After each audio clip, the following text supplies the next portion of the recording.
U.S. and Iran set for high-stakes nuclear talks in Geneva as threat of war looms. Iran says lifting sanctions part and parcel of any deal with U.S. France's Macron eyes fighter jet deal in India. 2 killed in northeastern U.S. ice rink shooting. The United States and Iran are holding indirect nuclear talks in Geneva today, seeking to resolve their decades-long dispute amid rising military tensions in the region. The negotiations, mediated by Oman, bring together U.S. envoys Steve Witkoff and Jared Kushner with Iranian Foreign Minister Abbas Araghchi. However, signs of compromise remain limited. Even as diplomacy unfolds, U.S. officials say the military is preparing contingency plans for possible operations against Iran if President Donald Trump authorizes an attack. At the same time, Iran has launched naval drills in the Strait of Hormuz, a critical global oil route, underscoring the fragile security environment. Washington and Israel believe Iran could pursue nuclear weapons, while Tehran insists its program is strictly peaceful, despite enriching uranium to levels close to weapons grade. The renewed talks follow earlier negotiations that collapsed amid military strikes last year.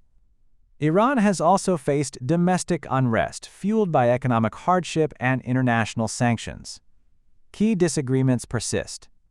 The United States wants broader discussions that include Iran's missile capabilities, while Tehran says it will only negotiate limits on its nuclear program in exchange for sanctions relief, and will not abandon uranium enrichment entirely. U.S. Secretary of State Marco Rubio acknowledged that reaching a deal will be difficult but said Washington remains willing to try. The high-stakes discussions are being closely watched worldwide, as their outcome could determine whether the crisis moves toward diplomacy or further escalation. Iran has stated that lifting U.S. sanctions is a fundamental requirement for any nuclear agreement, as negotiations between Tehran and Washington get underway in Geneva. Foreign Ministry spokesman Esmail Bakai described sanctions relief as an inseparable part of a potential deal, emphasizing that it must accompany any resolution on the nuclear issue. The remarks highlight one of the central sticking points in the talks, with Iran seeking economic relief while the United States pushes for limits on Tehran's nuclear activities. The outcome of the Geneva negotiations is being closely watched, as both sides attempt to ease tensions and avoid further escalation. French President Emmanuel Macron is meeting Indian Prime Minister Narendra Modi in Mumbai today, beginning a 3-day visit aimed at strengthening cooperation in artificial intelligence, defense, and trade.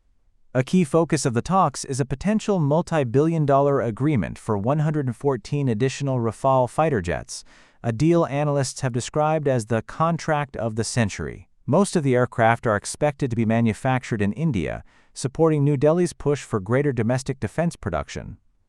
Both leaders have expressed optimism about deepening bilateral ties. Modi said he looks forward to advancing the partnership, while Macron signaled plans to expand cooperation even further. During the visit, the two leaders will also inaugurate India's first helicopter final assembly line, a joint project between Tata Group and Airbus, highlighting growing industrial collaboration. Macron's itinerary includes paying tribute to victims of the 2008 Mumbai attacks before traveling to New Delhi later this week for an artificial intelligence summit. France has become one of India's key defense and economic partners, with annual trade reaching roughly 15 billion euros and significant French investment flowing into the country. The discussions are also expected to touch on broader global issues, including economic uncertainty, China's regional influence, and the war in Ukraine, where India has maintained a neutral stance while continuing energy ties with Russia. Observers note that strong personal rapport between Macron and Modi could further reinforce the strategic partnership as both nations seek greater influence on the global stage. A shooting at an ice rink in Pawtucket, Rhode Island, has left at least 2 victims dead, along with the suspected gunman, and 3 others critically injured, authorities confirmed. Police say the incident occurred during a high school hockey game, sending players and spectators scrambling for safety as gunfire erupted inside the arena. Early investigations suggest the attack may have been targeted and linked to a possible family dispute. The injured were rushed to hospital, while officials have not yet released the identities of those involved. Witnesses describe scenes of panic, with teenagers fleeing the rink and athletes taking cover in locker rooms as multiple shots were heard.